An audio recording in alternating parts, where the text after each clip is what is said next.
તકલીફ એ છે કે સત્ય કોઈ સ્વીકારતા નથી.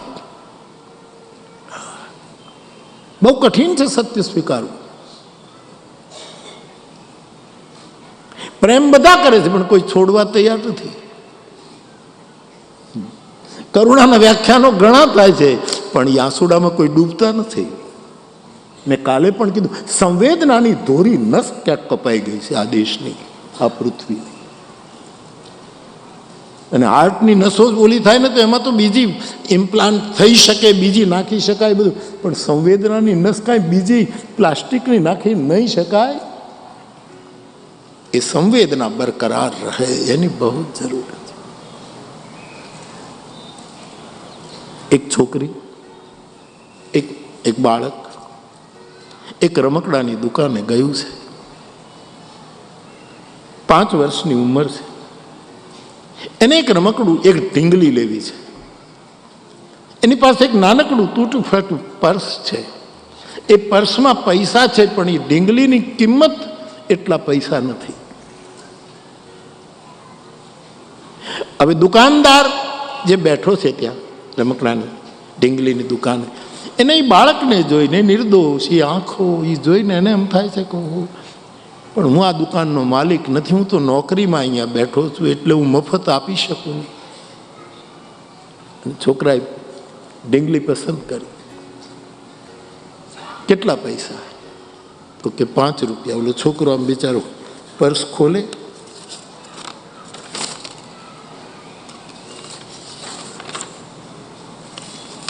નથી એટલા પૈસા. પેલો દુકાને બેઠેલો એ બિચારાની આંખ ભીંગી થઈ ગઈ. અરે પણ હું શું કરું, હું તો નોકરી કરું છું, નહીં તો હમણાં આપી દઉં. અને આ છોકરાની જીદ છે, મને આ જ ઢીંગલી જોઈએ છે. એની પાછળ એક ધનવાન ઊભો હતો.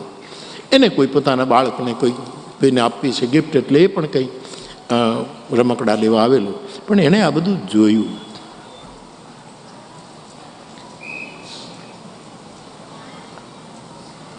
રહેવાયું નહીં. ત્યારે એ ધનવાને એ બાળકને પૂછ્યું કે બેટા તું આ ઢીંગલીનું શું કામ જીદ કરે છે? ઢીંગલી લઈને તારે શું કરવું? એ 3 દિવસ પહેલા મારી બેન મરી ગઈ છે, એને ઢીંગલી બહુ ગમતી હતી, મારે ઢીંગલી મારી બેનને મોકલવી છે. મરી ગઈ એને કેમ મોકલ? કે મારી માં કાલ સુધીમાં મરવાની છે. અને પાછળ ઉભેલો ધનવાન ચોંકી ઉઠ્યો કે 3 દિવસ પહેલાનું અખબાર એને યાદ આવ્યું. એક મા દીકરી જતા હતા, ટ્રક અથડાય છે, દીકરી એ સ્થળે મૃત્યુ પામે છે અને મા હોસ્પિટલમાં જીવન મરણ વચ્ચે ઝૂલે છે. આ બાળક ઊભું છે ત્યાં હોસ્પિટલમાં અને ડૉક્ટર, આ બાળક શું સમજે પણ બીજું કોઈ છે જ નહીં. અને એ વખતે ડૉક્ટરે કીધું બેટા કંઈ નહીં, સારું થઈ જશે, પણ જરા એમ કરીને. પણ બાળક સમજી ગયો. અનાથતા અને અધનતા માણસને ઘણો કુશળ કરી દેતો હોય છે, માણસને ઘણો સમજદાર બનાવતો હોય છે. એટલે એ સમજી ગયો કે કદાચ સવાર સાંજમાં હવે એણે કેવો અર્થ લીધો કે મારી મા પણ જવાની છે તો મારી બેન ત્યાં છે, એને ઢીંગલી મોકલું કે મારી મા એને હાથવટ આપે. ધનવાનની આંખમાં આંસુ આવ્યા અને એણે બાળકનું ધ્યાન ન રહે એમ ઢીંગલીના જેટલા પૈસા થાય એટલા એના પર્સમાં નાખી દીધા. બાળકની કેટલી ઇજ્જત રાખી, એનું સ્વમાન ભંગ ન થવું જોઈએ.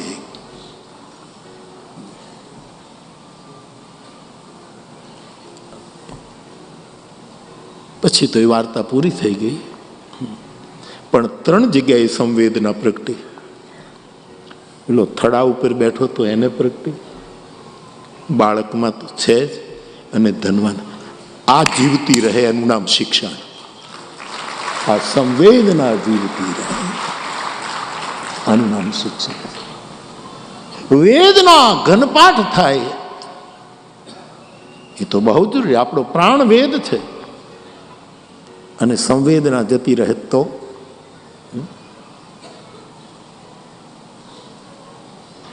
દક્ષિણા મૂર્તિ આવી સંસ્થાના હેડ છે. મૂળ તત્વ છે, દક્ષિણામૂર્તિ. એટલે મેં પહેલા દિવસે કહ્યું કે ભાઈ હું મારે પ્રણામ કરવા હોય તો પહેલા દક્ષિણામૂર્તિને જ પગે લાગુ. એટલે મેં મારી રીતે કહ્યું. તો ભાઈ બહેનો, તમે આવી એક સંસ્થામાં અભ્યાસ કરો છો ત્યારે સત્ય આવે ત્યાં સ્વીકાર કરી લેજો. થોડુંક સહન કરવું પડશે ને એમાં મોટું. એ તો આપણને ખબર નહોતી, નહીંતર જન્મ્યા ત્યારે કેટલું સહન કરવું પડ્યું છે. અજ્ઞાન દશામાં જન્મી ગયા છે, નહીતર બહાર નીકળવું માતાના પેટમાંથી એ કેટલી બંનેને પીડા છે. સત્યને સ્વીકારી જ લેવાનું. મુશ્કેલી બહુ પડશે, પણ મુશ્કેલીનો આનંદ છે. સત્યને સ્વીકારીને જ્યારે આપણે સહન કરવાનું આવશે ત્યારે તમે તમારા ઓરડાના બારણા બંધ કરીને એકલા એકલા નાચી શકશો સાહેબ.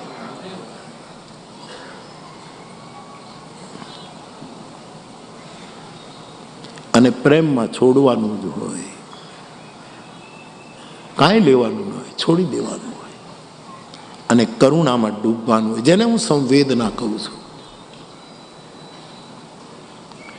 નઈ તાલીમ અને બુનિયાદી શિક્ષણના મૂળમાં આવા સૂત્રો હોવા જોઈએ. જે તાલીમના મૂળમાં સત્ય ન હોય. અહીંયા તો છે સત્ય અને રૂત આપણી આવી બધી સંસ્થાઓમાં. અહીંયા વિશેષ છે કારણ કે મૂળ સજળ છે. ભગત બાપુ દુલા કાગનો એક દોહો છે કે ભયંકર અષાઢનો વરસાદ હોય અને બે કાંઠામાં નદી વહેતી હોય.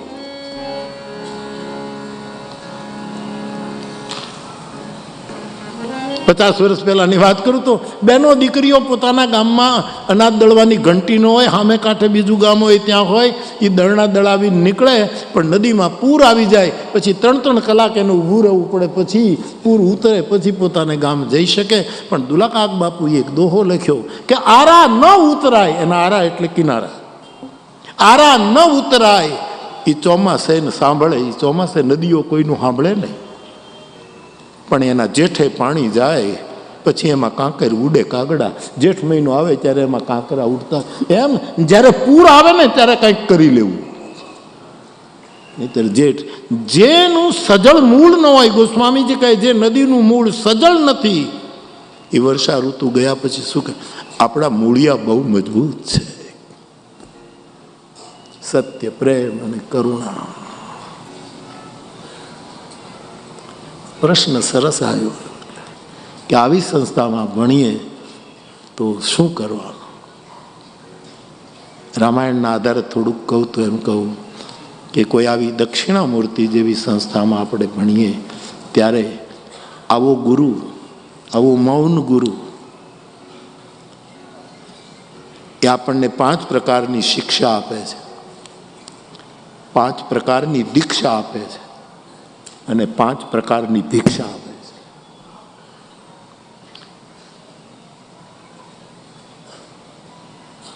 મને કાલે કહેતા હતા, હું આવ્યો અડધો કલાક, મારે 5 વાગ્યા સુધી મારું મૌન હોય, સંધ્યા પૂજા કરું, પછી આવું એટલે અહીંયા સાંજની પણ થોડું ઘણું મેં સાંભળ્યું. મને આગ્રહ કરતા હતા કે બાપુ તમે કાંઈ બોલો. મેં કીધું ભાઈ મારે તો પછી સવારથી હું છું ને, કાલ તો સવાર 9થી છું. આનંદ કરું છું, જરા સંકોચ નહીં રાખશે. થોડીક મોડું તો 9 વાગે કરી નાખશે બંધો. હા, હવે તો બેઠા જ છીએ. કાંઈક પરિણામ આવે મારા બાપ, કાંઈક આની ફલશ્રુતિ હોય અને એ થશે. દેશી ખાતર નાખીએ છીએ. રામકથા એ મારી ખેતી છે, ઓર્ગેનિક ખેતી છે. આમાં કઈ કેમિકલ્સ નથી સાહેબ. ઓછા ફળ કદાચ આવશે, પણ આવશે એ પ્રકૃતિની, નેચરની મીઠાશ લેકર આવશે. થોડાક મોડા આવે કોઈ વાત નહીં.